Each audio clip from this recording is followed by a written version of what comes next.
আমরা তো বরাবর এক কথা বলেছি যে সংস্কার এবং নির্বাচনের মধ্যে কোনো বিরোধ নেই।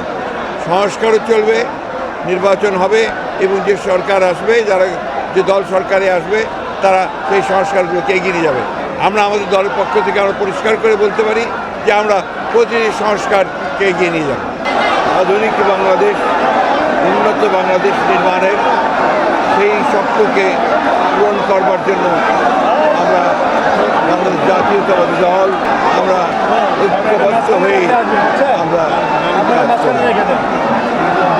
আজকে এই মহান নেতার জন্মদিনে বারবার করে আমাদের মনে পড়ছে যে এই নেতা জন্মের যদি জন্ম না হতো তাহলে বাংলাদেশের স্বাধীনতা অবশ্যই আপনার কী অবস্থায় যেত এটা আমরা ঠিক জানি না। শহীদ প্রেসিডেন্ট জিয়াউর রহমান একদিকে যেমন একজন সৈনিক ছিলেন, বাংলাদেশ স্বাধীনতা ঘোষণা করেছিলেন, তার ঘোষণার মধ্যে দিয়েই বাংলাদেশের মানুষ স্বাধীনতা যুদ্ধে মুক্তিযুদ্ধে ঝাঁপিয়ে পড়েছিল।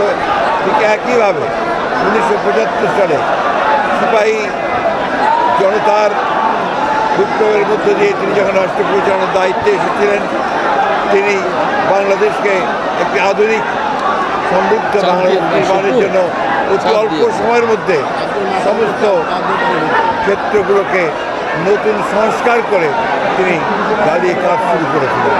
এবং তিনি প্রথম বাংলাদেশে যে সংস্কার, অর্থাৎ একদলীয় শাসন ব্যবস্থা থেকে বহুদলীয় শাসন ব্যবস্থাতে নিয়ে আসেন। তিনিই প্রথম যিনি একটা বদ্ধ অর্থনীতিকে, ভ্রান্ত সমাজতান্ত্রিক চিন্তার যে অর্থনীতি ছিল তাকে মুক্ত করে তিনি মুক্ত বাজার অর্থনীতির একটা পরিকল্পনা চালু করেন। তার সময় অল্প সময়ের মধ্যে কৃষিতে বিপ্লব হয়েছিল।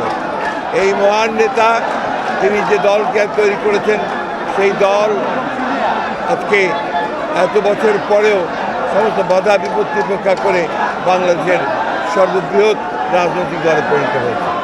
এবং তারই উত্তরসূরি দেশনেত্রী বেগম খালেদা জিয়া তিনি এই দলকে আরও শক্তিশালী করেছেন।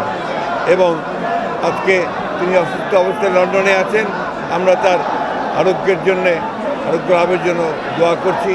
এবং তারই যোগ্য উত্তরসূরি আজকে আমাদের ভারপ্রাপ্ত চেয়ারম্যান, তার সন্তান, তিনি আজকে এই হাসিনা ফ্যাসিবাদ মুক্ত বাংলাদেশের নতুন নেতৃত্ব দিচ্ছেন এবং বাংলাদেশ গণতান্ত্রিক আন্দোলনে তিনি একটা অসাধারণ ভূমিকা রেখেছেন।